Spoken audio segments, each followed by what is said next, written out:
सास से ससुराल। दोपहर का वक्त था। सरोजनी जी अपने कमरे में आराम कर रही थीं। अचानक कोलाहल की आवाज़ से उनकी नींद टूटी।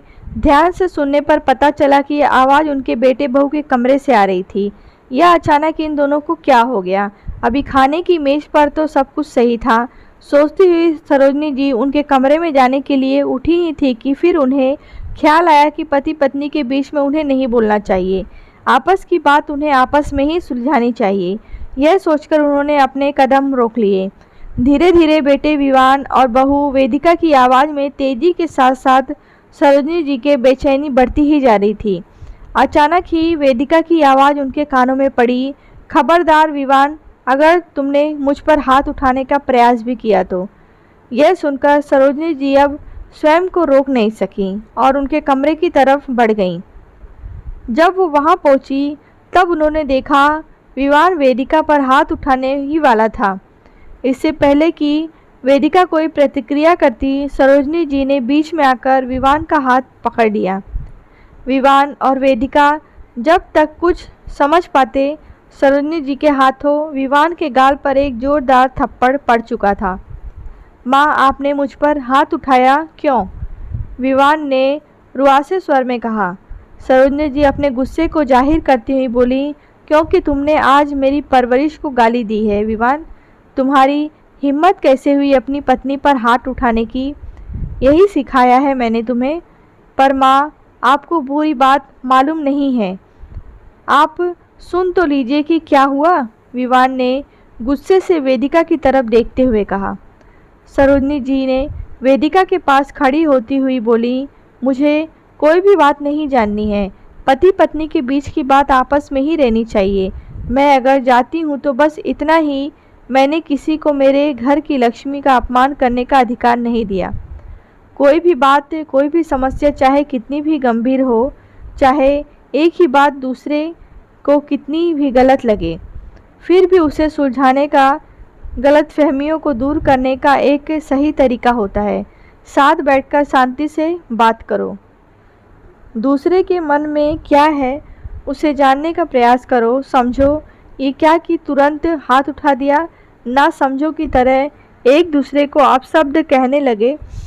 ये मत भूलो कि जिसका हाथ पकड़कर तुम उसे इस घर में लाए हो, उसके सम्मान की रक्षा करना तुम्हारा कर्तव्य है, ना कि इस तरह उसका अपमान करना तुम्हारा अधिकार। अब तक चुपचाप खड़ी वेदिका सरोजनी जी की ये बातें सुनकर उनके गले से लगते हुए बोली, माँ, आप कितनी अच्छी हैं। मैं तो सोच रही थी कि सभी माँओं की तरह आप भी बिना कुछ समझे जाने अपने बेटे का ही पक्ष लेंगी। मैं किसी का पक्ष नहीं ले रही हूँ बेटी, मैं बस सही के पक्ष में हूँ।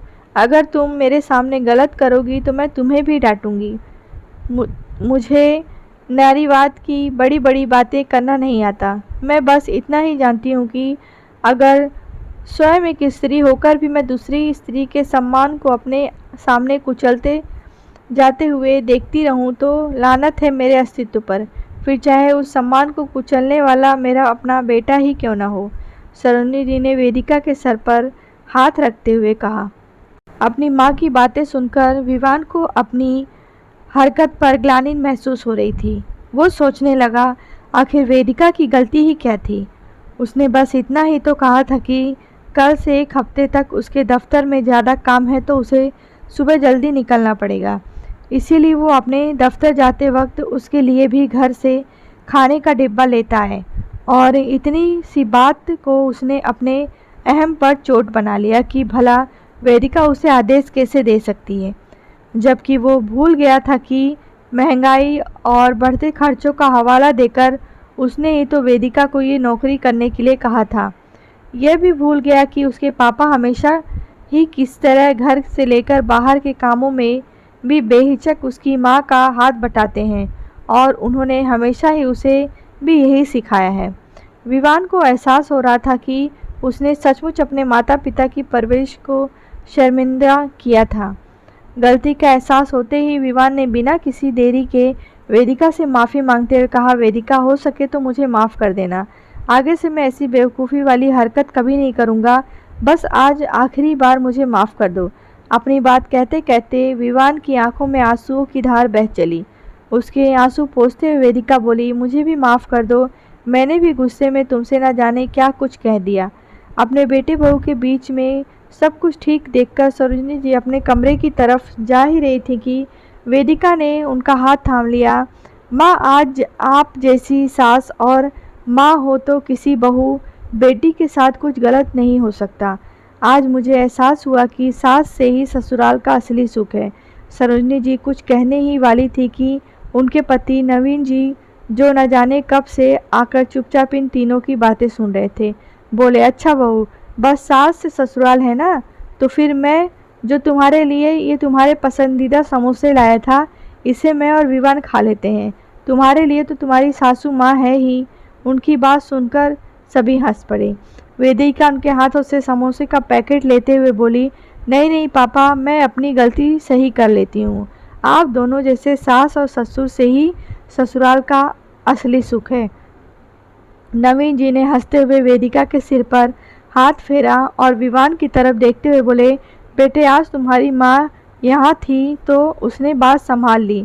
देखना कहीं भविष्य में ऐसा ना हो कि जब हम दोनों ना रहें तब तुम फिर ऐसी कोई हरकत करो कि हम अपनी बहू से नज़रें न मिला सकें। उनके गले लगते हुए विवान ने कहा, नहीं नहीं पापा, मैं भरोसा दिलाता हूँ, अब ऐसा कभी नहीं होगा। हम सचमुच बहुत भाग्यशाली हैं कि हमारे पास आप दोनों जैसे माता पिता हैं। अच्छा बस करो, अब बीती बातों को भूल जाओ सब लोग और चलो गर्मा गर्म समोसों का आनंद ले लो।